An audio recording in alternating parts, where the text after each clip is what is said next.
Wonderful, wonderful question. How do you rest and turn your mind off? So let's go ahead and get into it. Also, let me know if you like these, and I will do more video replies to comments. So some of this and what I'm about to tell you is things that you already know, but you may not be actively practicing. When I tell you to actively practice this, do you remember in school when it was like active listening skills? Because what are you doing? You're engaging at that moment. So to actively practice what I'm about to tell you is you're going to have to engage with the key actions that I give you, okay? And here they are. Choose to not pay attention to your thoughts. Number one. Number two, choose. Notice the key word here is a choice. Choose to not want to solve any of the problems your brain is bringing up at that moment.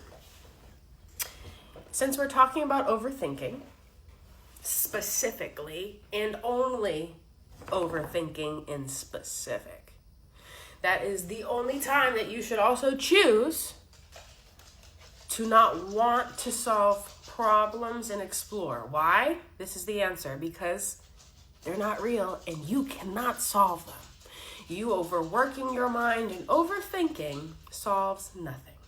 Number three, get a notepad, get a pen, get a paper, get a note section in your computer. I don't care. But this is what you're going to do. You're going to type it out. You're going to write it down.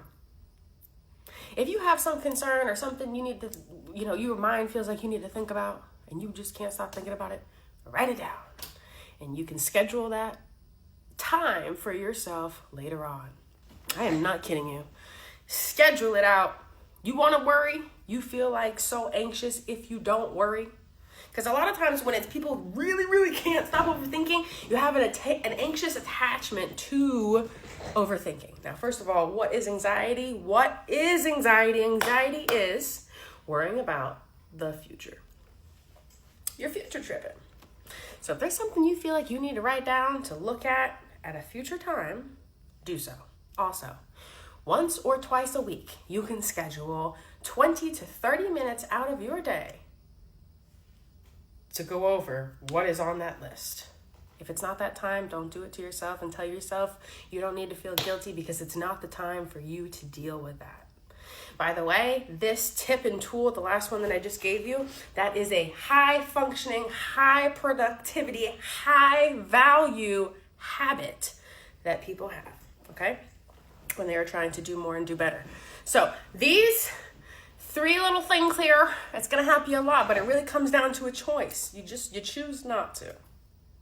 Stop falling victim to your own brain. Peace, love, mucho light.